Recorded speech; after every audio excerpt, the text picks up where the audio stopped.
करीम पंहिंजी करे नवाज़श, करीम पंहिंजी करे नवाज़श। असांजा रोज़ा क़बूल कर तूं, असां ॿधी हथ कयूं था तोखे सवाल मौला क़बूल कर तूं। करीम पंहिंजी करे नवाज़श, असांजा रोज़ा क़बूल कर तूं, असां ॿधी हथ कयूं था तोखे सवाल मौला क़बूल कर तूं। करीम पंहिंजी करे नवाज़श, अखियुनि ते पंहिंजे रखूं था सहरी, उथी असर जो कयूं था सहरी। अखियुनि ते पंहिंजे रखूं था सहरी, उथी असर जो कयूं था सहरी। वरी पोइ खाइण पीअण ते बंदश, रखण जा जज़्बा क़बूल कर तूं।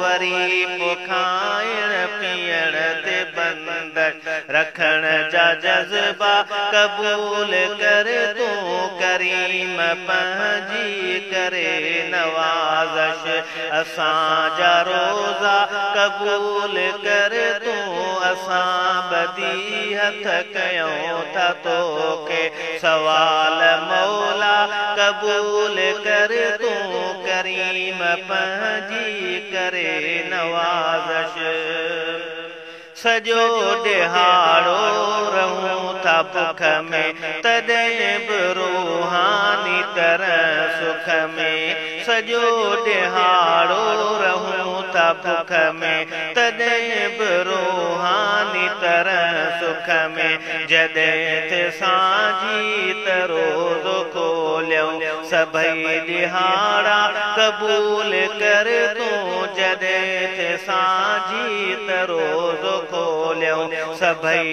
ॾिहाड़ा क़बूल कर तूं। करीम पंहिंजी करे नवाज़श, असांजा रोज़ा क़बूल कर तूं, असां ॿधी हथ कयूं था तोखे सवाल मौला क़बूल कर तूं। करीम पंहिंजी करे नवाज़श, पढ़ी तरावीह सभु ठरूं था, ऐं फ़र्ज़ पंजई पढ़ी वठूं था।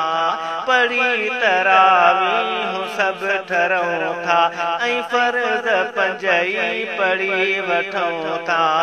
झुकूं था तो वटि धणी ताला, असांजा सजदा क़बूल कर तूं। झुकूं था तो वटि धणी ताला, झुकूं था तो वटि धणी ताला, असांजा सजदा क़बूल कर तूं। करीम पंहिंजी करे नवाज़श, असांजा रोज़ा क़बूल कर तूं, असां ॿधी हथ कयूं था तोखे सवाल मौला क़बूल कर तूं। करीम पंहिंजी करे नवाज़श, तू दी थो रोज़ी ख़ुदा सदाई, रखूं रखायूं था रोज़ा साईं। तू दी थो रोज़ी ख़ुदा सदाई, रखूं रखायूं था रोज़ा साईं। जा तुंहिंजे नाले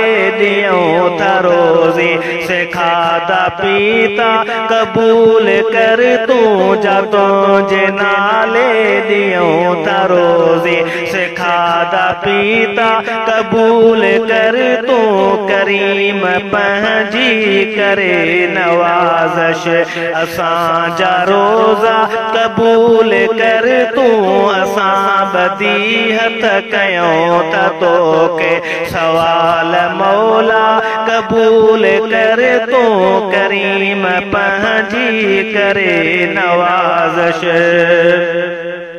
खुलूस नियत में रखंदा आहियूं तॾहिं बि इख़लास घुरंदा आहियूं खुलूस नियत में रखंदा आहियूं तॾहिं बि इख़लास घुरंदा आहियूं रफ़ीक तक़वा अञा बि घुरिजे जाहे तक़वा क़बूल कर तूं रफ़ीक तक़वा अञा बि घुरिजे जाहे तक़वा क़बूल कर तूं करीम पंहिंजी करे नवाज़श असांजा जज़्बा क़बूल कर तूं करीम पंहिंजी करे नवाज़श असांजा रोज़ा क़बूल कर तूं असां बदी हथ कयूं था तोखे सवाल मौला क़बूल कर तूं करीम पंहिंजी करे नवाज़श।